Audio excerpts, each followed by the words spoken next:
examples show that generating solid results from a few different marketing approaches can deliver an excellent growth rate without heavy spending, even a competitive marketplace like personal injury in Atlanta. Three innovative and free techniques discussed I found especially interesting. Two are social media based. One is an old school version of influencer marketing. Let's dive in.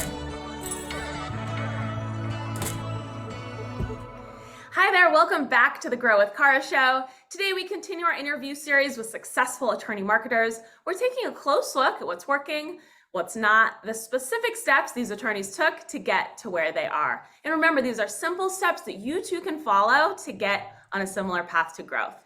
Okay, let's get right to it. Today, our special guest is attorney Ibrahim Awad. Ibrahim is the founder of the Awad Law Firm, a rapidly growing personal injury and criminal defense firm in Atlanta, Georgia. We're excited to have him here today. Welcome, Ibrahim. Thanks for joining us.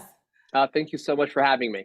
Yeah, I'm excited to dive in. So, Ibrahim, to begin, tell us a little bit about your story, a little bit about your background and why you launched the firm. So I was actually in high school when I first decided I wanted to become an attorney. I did mock trial and I was like, oh, this is great. This is it. And since then, that's kind of been my trajectory. I just didn't know what kind of field of law I wanted to practice until I interned at a district attorney's office. And I said, you know what? I want to be a prosecutor. I wanted to prosecute those who have suspected of criminal activity. And so I wanted to see, and I want to be like internally, like within that capacity to be a defender of justice, right? Until I got more and more experience and I realized, oh my goodness, you can't really call your own shots. There's politics involved. So I wanted to be the exact opposite of that. I wanted to be a criminal defense attorney. And so that's what I started. I started practicing criminal defense work. And I graduated law school in 2012. And the following year, I started trying criminal defense cases. And so that was my passion. It really is still my passion. But about 2 years in, I started delving into the world of personal injury.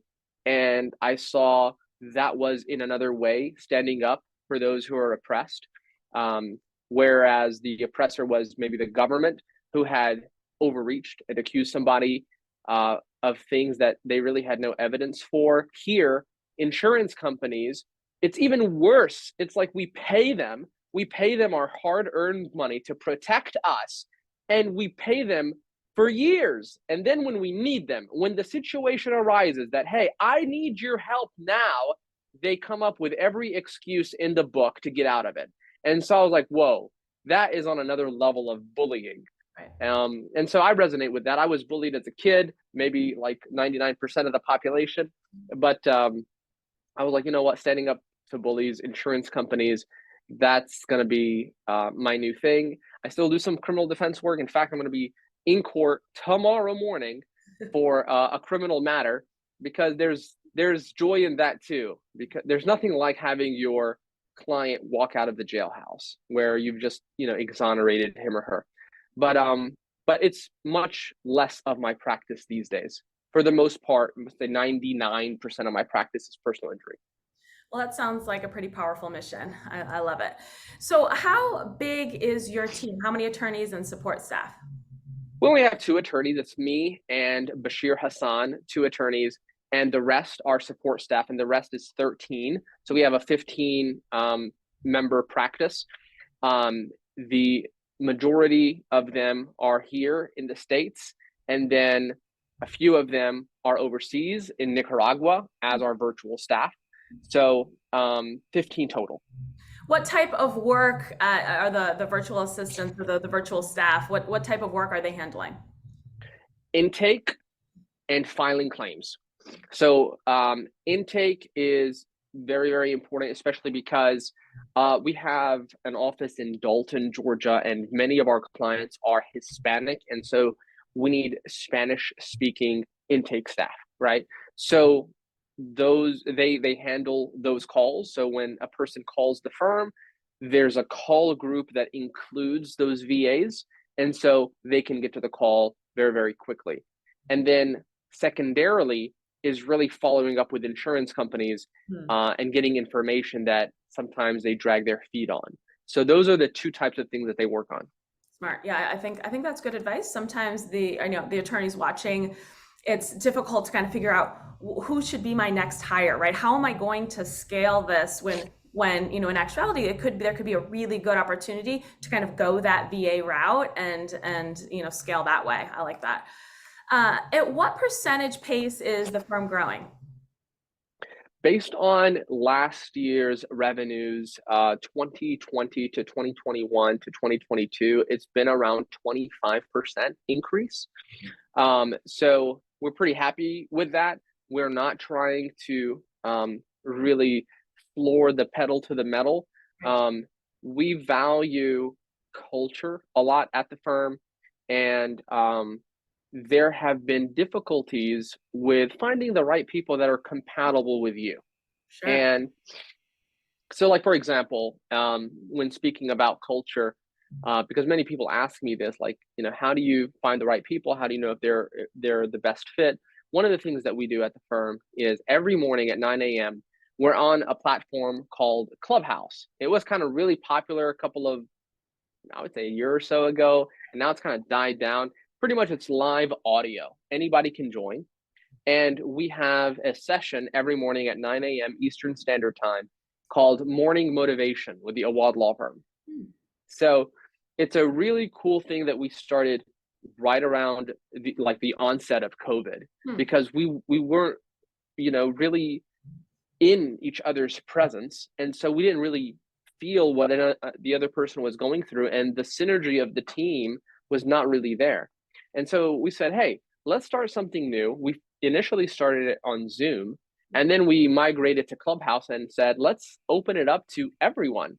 Cool. And so it's really cool. One person is pre-selected to share a morning motivational quote, and they just speak on how they resonate with that. And then other people jump in and kind of reflect on that quote. And then it really kind of binds us together every morning.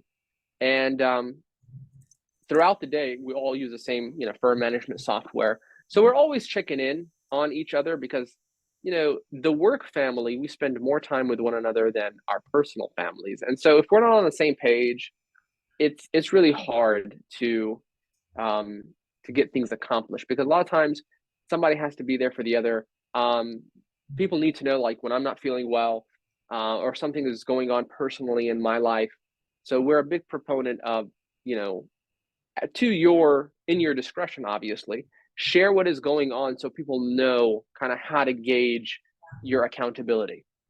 Yeah, that's great. That I can imagine that being a real culture builder, right? You're building that trust internally, and it makes everything else run more smoothly, I'm sure, right? It makes everything else a little bit easier when you're on the same page like that. So, Ibrahim, 25% growth year over year. I mean, that's great. That's steady. What's fueling your growth now? How are you investing in marketing? So, fueling, it's really difficult to decide where exactly is the ROI, right? Like it becomes more and more difficult with more and more things that you start executing on. So, you may have heard, there's a book, I forget the name of the book, it'll come to me, but they realized that rather than asking the person, how did you hear about us, right? Because people usually hear, like, if you're all over social media and you're on the radio and you're on billboards, the whole purpose of marketing and advertising is to hit that person several times, right? And so the person that actually ends up calling you may not really know how many times he has been approached by that particular firm, right? So ultimately, the person who wrote this book said, we have started to tell or ask our clients, what was the last thing you were reading before you dialed us, right? So most people, when you ask them, hey, how'd you hear about us? They'll say Google, right? But what caused you to type in my name into Google, right? Maybe it was the billboard that they saw. Maybe it was an Instagram that I posted. Maybe it was an event that I spoke at. Maybe they saw that I did a collab or a sponsorship of a local team, so it's really, it's becoming more and more difficult to ascertain the exact metric that caused the influx in cases, because it's a multifaceted approach. Right. But we market on social media, primarily Facebook and Instagram. We post organically on LinkedIn and Twitter, but most recently, this you may find a bit interesting. Most recently, the impressions increased on YouTube, and that's been very, very interesting, because in the past couple of weeks, and we've been posting on YouTube for a long time, and it's just never really garnered any attention. Right. Okay, and it's a couple of reasons why. Okay, and I'll tell you, because it's just fascinating, because this is super recent. This is like, I want to say cutting edge, right? But we've been posting on YouTube for a long time. I was looking today, about 280 videos on our Karate Attorney channel, right? Never really garnered much attention. Well, 2 videos that our in-house videographer really edited went viral. Okay, and they're the silliest videos you can think of. It's 4 people sitting on chairs, and they're dumping water on the person behind them. And the first person has a big bucket, right? And then the other person behind him has a smaller bucket, and then the person behind them has an even smaller bucket, and the fourth person has a water bottle, right? And so they're seeing how much water is going into each container, right? Well, the first guy, there's a caption that says, "How much my client gets," right? And the bucket is poured and it fills up his container. And then the second one is like, "How much goes to medical bills," right? And then the third one, like case expenses. And the fourth one is legal fees, how much I get, right? And it's nothing, right? There's not even a single drop that falls into that water bottle. Well, it's a very silly video. Yeah. But it goes viral, right? So it has millions of views on YouTube. Well, we didn't really know how to make use of that until YouTube implemented a new thing, which is being able to respond to comments with a YouTube short. Okay, so now you can actually go on YouTube and reply to a comment, and while you're on your phone, hit the short button, like in the, right next to the comment, and you can create a video response to one of the comments. And so what did we do? There was one guy that said, "This is a bunch of rubbish. Like, you're getting money out of that first bucket," right? So we responded to that guy, right?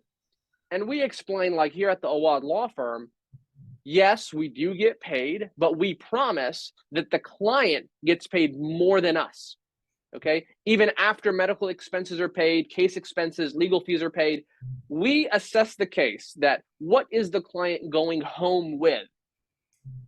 If that number is more than the lawyer, then great. If it is less than what the attorney is getting or what the law firm is getting, we reduce our fee such that the client gets more than us.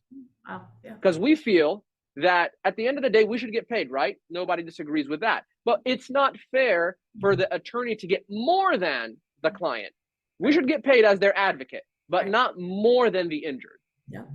Okay, so we did that response. And that certainly distinguishes the firm, right? That certainly distinguishes the firm, right? So you just have to kind of be creative. You want to add something meaningful, right? Well, that response went viral. Wow. Now it went viral in a really, really cool way, because people were like, "I didn't know you could do this on YouTube." Oh, okay. Nice. So they were like, "Oh my God, YouTube is really, really cool. I've never seen a person being able to put in a video response on YouTube like this." Right. Well, guess what? We started doing 15 videos into it. We started creating video responses to 15 different comments, right? So we created like an Inception type, video, right? Like in every new video, a person would write a comment, and we made a video within that comment, and then that video had comments, and then we put a video in that comment. Well, what did we do without realizing it? people were clicking on that comment just to see what the next video reply was, right? Right. And so it's fascinating. I'm looking at my like YouTube, and look, we've gotten like maybe hundreds, maybe thousands of views, right? In terms of how many people are watching our stuff. And as of today, right, just doing that, the number of views, I don't know if you can see it, but it's 7.1 million. Oh my goodness. Right? Wow.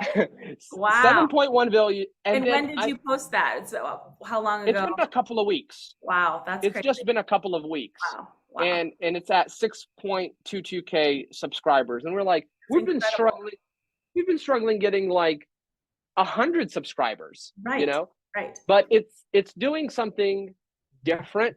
And I tell people this all the time, and it's just been kind of hard to implement. You don't want to do what everybody else is doing. Right. You know, if you do exactly what other people are doing, what the person that is consuming your content is going to do is they're just going to scroll up. They're just going to scroll up. I've seen it before, I'm done.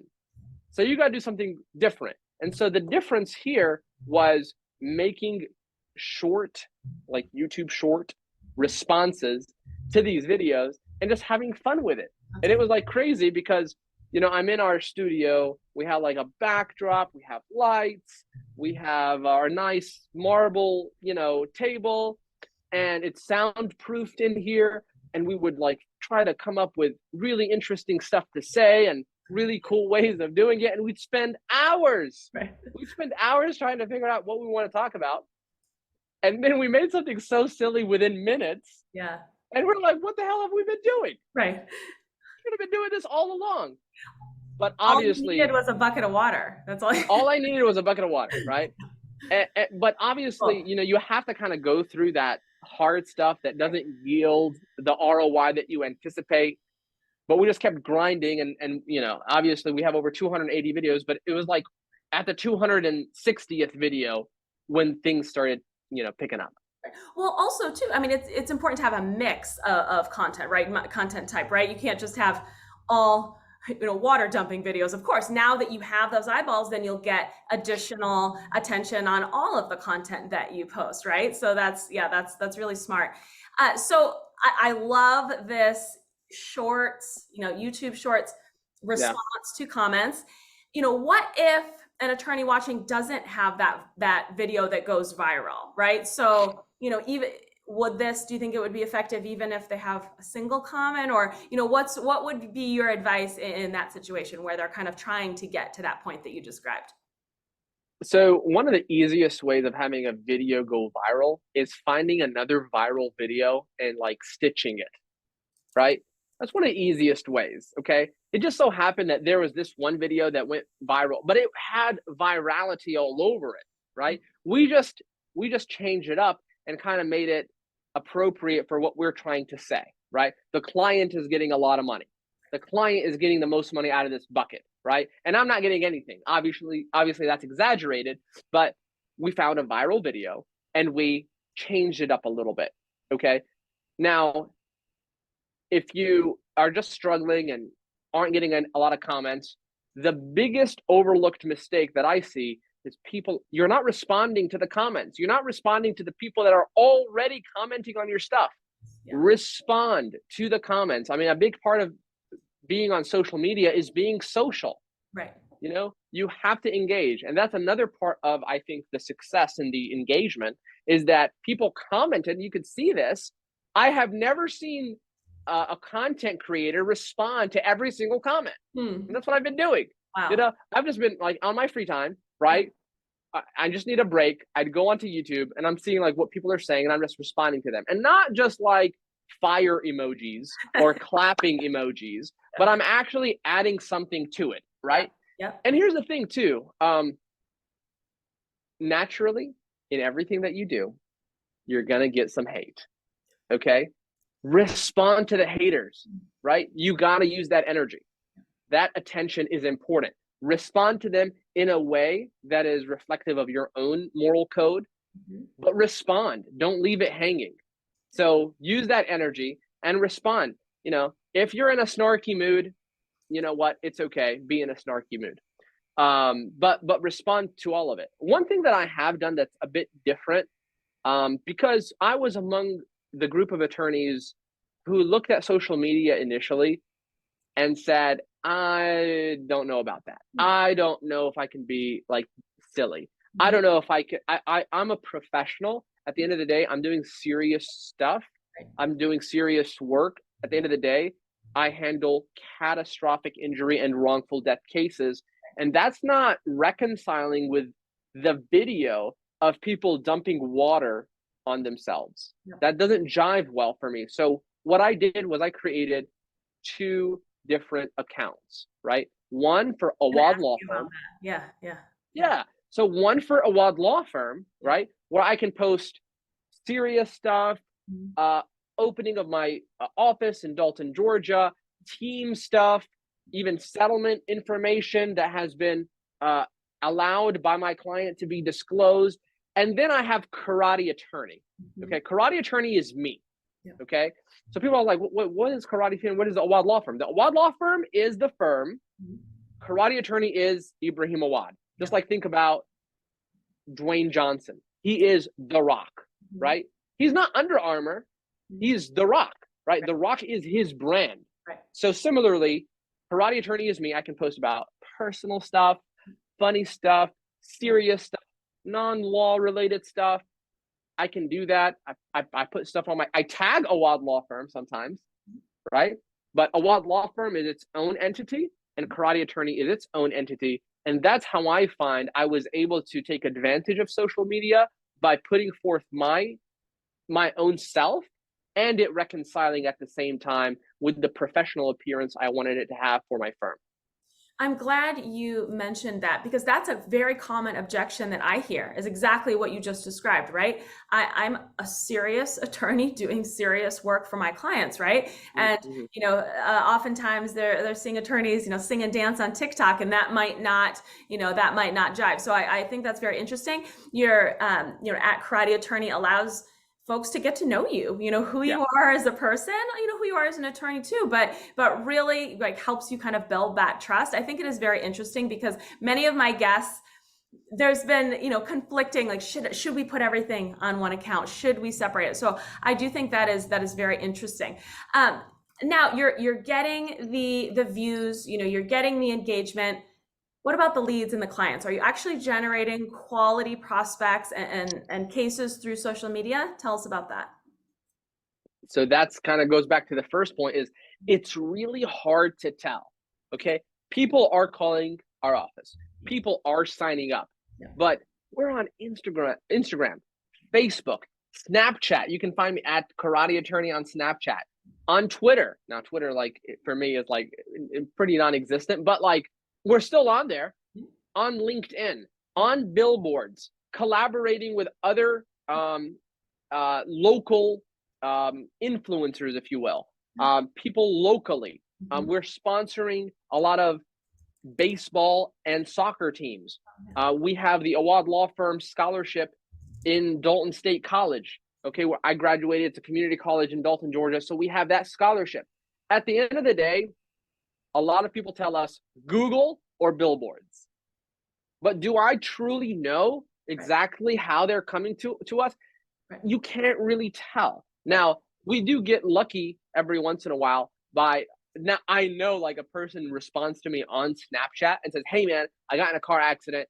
Can you please call me? Now I know that person has been watching me on Snapchat, right? You could be watching me somewhere else as well. But so when you get to a level of your marketing being a ubiquitous part of this particular community's life because they're driving to and from work every single day and you got 3 billboards in that direction, they may type you up in Instagram and see who you are and and try to figure out is this person, am I going to jive with that person? So the answer to that is yes. How effective? Almost impossible to tell. Sure. I think that's a fair response. So between, billboards and social and everything else that you're doing, what does your lead flow look like? About, can you give us an idea of volume? How many leads you get per month or per week? I would say, based on our prospects. Now, up until a couple of years ago, we weren't really recording exactly the callers, and then we're like, okay, this is a problem because we need to figure out how to, you know, where our money is actually making a difference. Okay, so thank the Lord, we started doing that through our firm management software. And by the way, we use Co-Counselor, which is built off of Salesforce. So it's a really good firm management software that I highly recommend. We now get between 75 and 100 prospects a month. Oh, okay. That's how many people call a month. Of those leads that actually turn into clients, I would say between a quarter to a third. Okay. A quarter to a third. Doesn't necessarily mean that we just don't help the other individuals, but we refer them to attorneys that we trust and work with. And some of them are attached to referral fees and some of them are not. Right. But we try as best as we can for anyone who summoned the courage to call a random person. We were just fortunate enough to be on the receiving end of that call. We try to help that person, Right. even if it's totally outside of our field. We'll say, okay, where are you located? Okay, based on your locality, based on your particular field of law, we recommend this person. So we have our referral list, we have our resources, and we refer that person. And then we email/call that referral and say, by the way, you have someone about to reach out to you. This is their information. Of course, we get permission, but we try to really follow up with that person. And we actually send that prospect a gift, even if they don't hire us. Wow. Okay, and some people, they receive this small gift from us, and they're like, "What? Like that's crazy! I didn't even hire you guys. Like you referred me out to somebody different. Like, why did you do this?" We're just like, "Well, we just thank you for calling us." Cool. And so that has helped out tremendously. If not with that particular case right then and there, it has helped to remind that person that, hey, we exist. You called us. We acknowledge that you called us and we gave you a gift. And it could be something very, very small, like a magnet calendar, right? So it's something that they may put. I know a lot of. I realized this a couple of years ago, and a lot of doors are not magnetic anymore on refrigerators, and I'm like, oh man, I got to figure out something else. Yeah. But it's just something to showcase unreasonable hospitality. Right. It's like these people really care, and that's so different. Right. And you may send them something that says, follow us at Karate Attorney, right, or at the Awad Law Firm. So that's been a neat little technique that we do.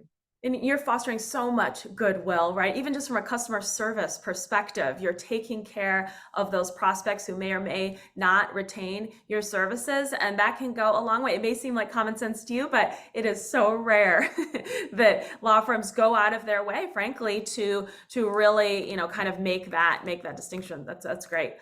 I'm interested, you mentioned that you're collaborating with local influencers on social. How are you doing that? It's just because I grew up in Dalton, Georgia, there's a lot of people that we know, from restaurant owners, from florists, from car dealerships, So we go over there, okay, and we'll shoot something together, and then we'll post it. And then it's like, hey, man, I just want to be part of your growth in any way possible, So sometimes I'll ask them, hey, is it okay if I put like an ad here? I'll pay you for it. I'll pay for this little spot, to put a little ad here. Is that okay? I'm like, yeah, man, absolutely. Cool. And that just fosters so much. I actually got a wrongful death case. Wow. From a gentleman who owns a car dealership because he allowed me to put a sign there. Wow. And he didn't even charge me for it or anything. He just said, yeah, man, do it. And every time I go over there, I have something with me, right? It could be some fresh apples like that I got from my mom's apple tree, Yeah. And they just, they just like love it, Yeah.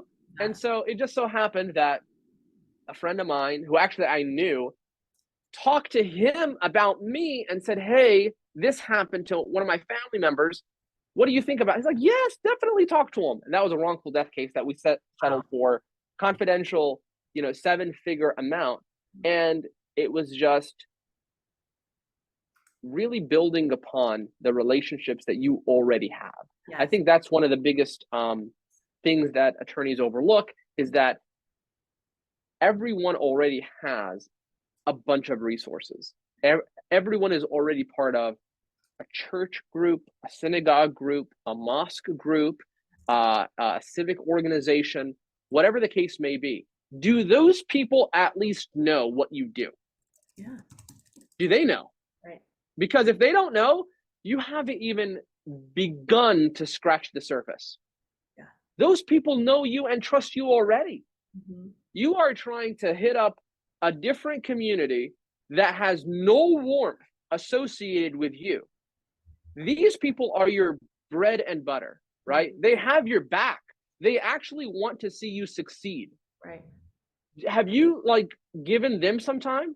Right. So that's actually what I did That's great. when I actually graduated law school and I was doing criminal defense work. All I did every single weekend was go to different mosques and deliver knowing your rights presentations. So smart. Yeah. Every single so I was like, hey, let's talk about knowing your rights. Let's talk about if FBI comes to your home, what you need to know. Right. Let's talk about if police officers stop you, for whatever reason, how best to respond, right? And so I just go to different mosques, right? And then it was just natural for people to say, that guy that came to the mosque, what's his name? Yeah. I want to talk to him, Yep. And so it was, a lot of attorneys think that they have to become quote unquote experts in their fields before they open their mouths to the public. But the reality is, I heard this somewhere, a sixth grader is an expert to the third grader. You already are an expert. Yep. You already know so much as compared to the public. Yeah. Just go out and say, hey, I would really like to inform, this community about insurance coverages that they should be looking into. That's just one thing, right? The secret of medical payment coverage that your insurance agent may not even know the value of, So things like that, building rapport with your community, building more rapport, and making sure that you become an expert or the perceived expert on this. And it's not hard to do at all. Yeah. Build upon that network you already have. All of us can do that, right? Become a resource, become that trusted legal advisor to the folks who, like you say, want to see you succeed and have, some skin in the game. I think that's super smart and very, very often overlooked. Ibrahim, I did want to ask you about your Facebook ads. I know you have some long-standing Facebook ads. How are those, how do those seem to be performing for you? Is that something that you give a lot of attention to? So interestingly, I think some of the most successful ads that we have put in place were like me standing outside of a courthouse and saying, hey, we're right outside of this particular courthouse. If the prosecutor tells you that they're offering probation for this type of thing, that is not a good deal, right? And so I'm like putting the prosecutor on blast for offering probation when something can be just handled by paying a fine, right? Now you may ask yourself, why are you advertising criminal stuff when 99% of your work is personal injury? Well, that just so happened to get so much engagement that it was so inexpensive to boost it and promote it to an audience. Like I was getting really, really, really low cost per click. And so even if somebody called me for criminal defense, I can still help him and then tell them, we really do personal injury. But I can refer you to someone. So sometimes you have to feel out the type of content that actually gets organic reach and prioritize that content over the stuff that you really, really, really want to push out, but it's getting garbage reach. Yes. We have heard that from so many of the guests that I have had, and yet that remains a huge objection from the attorneys that I talk to. Yeah. Well, why am I going to talk about criminal defense when I don't handle criminal defense? But it's how you just described it. I think there's so much opportunity if attorneys can kind of get that out of their head that, let's take a two-step approach, right? What's going to appeal to a broader audience? What are those topics that are interesting, whether or not the prospect is actively looking for an attorney at that exact moment or not, right? We want to have that broader appeal. I think that's huge. That's really Well, the reality is clients of ours are not looking for us on an ongoing basis, right? Because we are in a reactive business. Okay. People will just be scrolling on social media. They're not looking for an attorney on social media. People are looking for number one, entertainment, and maybe number 3 or 4, education. right. If they're on social media. Number one is entertainment. If you can kind of meet entertainment with education, okay, that's gold.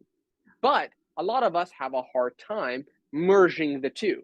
So if you strike gold and you have a piece of content that is going, you don't even have to say viral, but as compared to your other stuff, it's getting a lot more reach, definitely put some money behind it. Definitely put some money, because as Gary Vee says, it is attention. Attention is the currency of social media. Okay. So you're making money. You just haven't realized it yet. You are. If you're getting attention, if it's going viral somehow, it's an inevitability that you're going to get paid. Okay. So it's attention that's the currency. So just because your bank number hasn't changed, don't lose sight that people are now more and more attentive to what you have to say.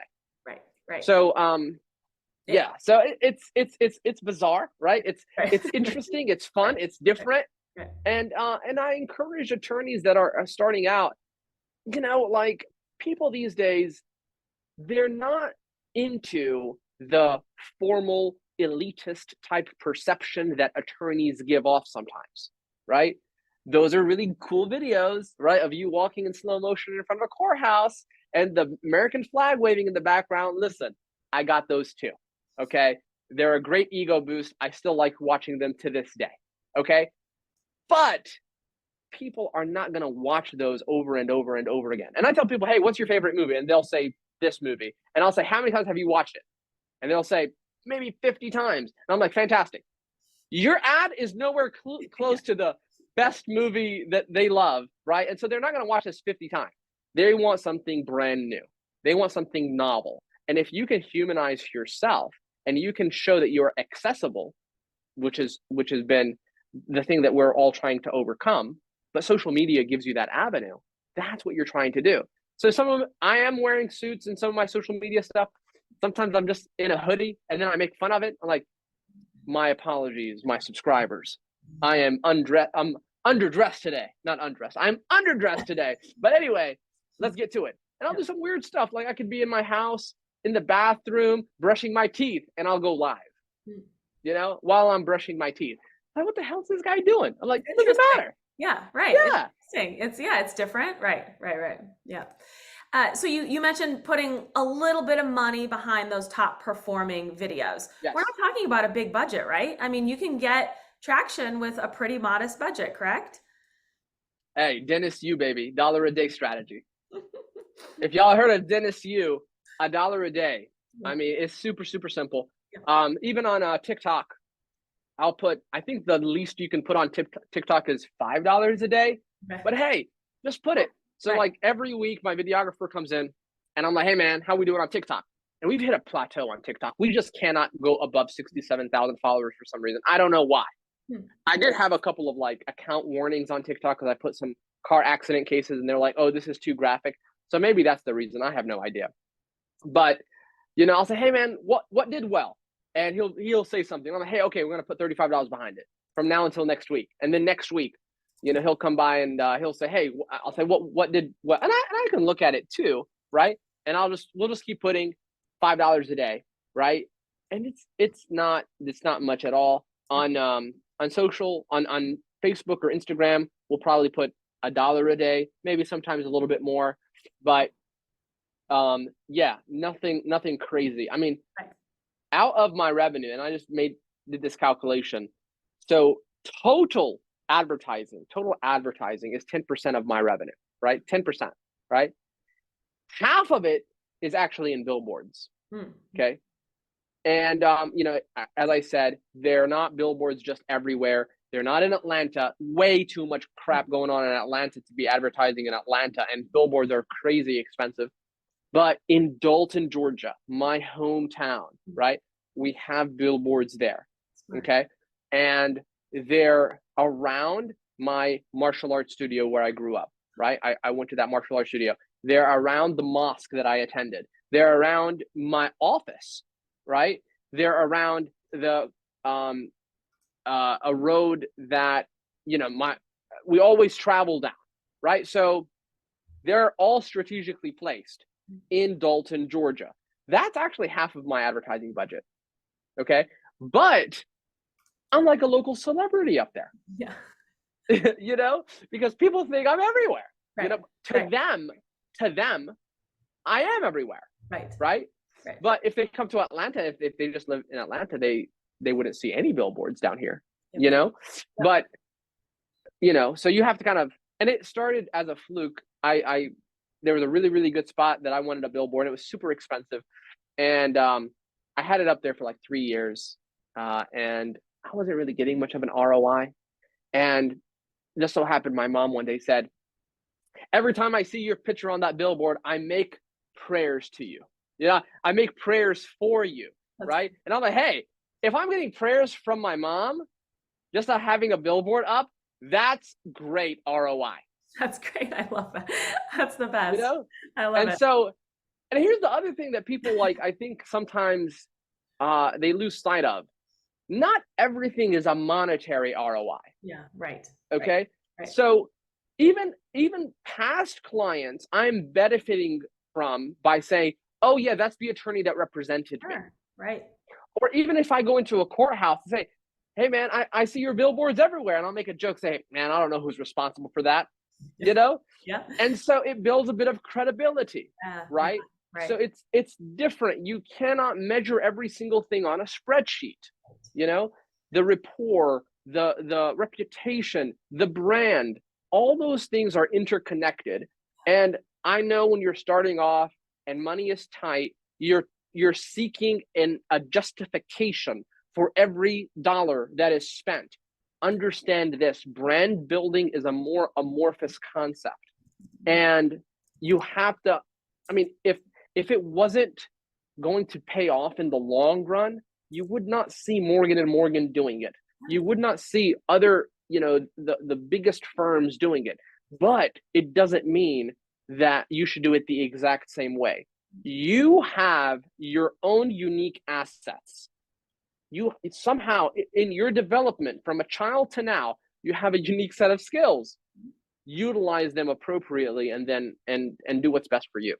Yeah, and it's interesting because it's actually when I see these small law firms, when they actually embrace the brand building, that's when you actually see the breakthrough in marketing, right?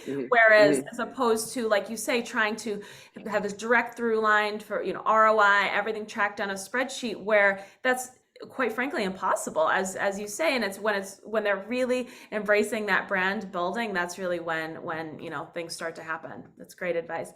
So Ibrahim, before we wrap up, I always like to ask, if a lawyer watching only has time to adopt one, maybe two of your tips, what would you recommend? Well, the cheapest option, and probably the most bang for your buck, right, is to ask everyone that you know to leave you a Google review. Everyone that you know. Okay. Now, if you have helped them from any legal perspective, right, in any legal way, tell them to leave a review. And guess what they can do? They can say, he helped me on a traffic citation. He helped me on this. You know what? Even if I haven't helped you in a legal matter, and people ask me this sometimes, like, why should I leave you a 5-star review for your business? Right? And you haven't helped me in that way before. I say, do you think I'm a good person? And then they're like, well, yeah. Like, why do you think that? And then they'll tell me a story. And I'm like, put that story as your review. Right. And so that's probably the least expensive way. But then hit up YouTube, guys. Hit up those YouTube shorts. I'm telling you guys, I think my gut is telling me that YouTube is highly incentivizing content creators that are posting YouTube shorts and responses to comments as a YouTube short. Otherwise, I would not be getting this, it seems to be inflated organic reach. If you don't know what a YouTube short is, it's basically a 60-second vertical video of anything that you do. So I mean, you can just shoot it on your phone. Your phone is your videographer, it's your editor, it's all of that in one. So just take a video of yourself, post it, put a sentence, make it catchy, put a little caption, and you're good to go. And anybody comments, make another video short. Like it's giving you the topics that you need to be shooting about. You don't have to ask anybody. It's giving you that content right then and there. I love it. Lowest hanging fruit. Google reviews, YouTube shorts, engage, respond, all of it. Yeah, it's I love it. So much good stuff. Thank you, Ibrahim. We really appreciate it. It was a lot of fun. Great. Of course, my pleasure. Ibrahim shared a lot of great nuggets, right? Here are the key takeaways I see. Number one, start with your existing relationships. The people who already know you are your best source of leads and referrals, especially in those early days. Make sure they remember what you do for a living. Social media is only one of several ways to do this. Number two, old school influencer marketing is viable and very much underutilized. While Ibrahim shoots videos with local business owners and then posts those videos, a modern day influencer approach, he simultaneously asks the business owner to display Ibrahim's marketing materials, a long-standing advertising technique that's proving effective for Ibrahim. Number three, to stand out in a big metro area, take a neighborhood focus. Ibrahim clusters his expensive billboard rentals in his hometown of Dalton. Dalton is a town of 37,000 people located an 8-hour drive from Atlanta. The approach results in him being well known locally. He wisely avoids kind of slugging it out with those major advertisers in Atlanta using such an expensive marketing channel like billboards. Number four, stitching popular videos can deliver big views. By leaning on videos that are already performing well, you increase your odds of succeeding with your adapted version. Ibrahim's big win with the water bucket video, that's a great example of how well that can work. Trending sounds, trending audio can also provide a lift, but not usually as large of a lift. And number five, education plus entertainment is a winning social formula. Educating viewers about the law and its processes, that's an approach we always recommend for lawyers. But just like in the classroom, the educators who can teach in entertaining ways are the ones who will garner the most attention, of course. And attention is what wins business on social media, hands down. I hope you found my interview with Ibrahim helpful and useful. Join us Wednesday for another episode of the Grow with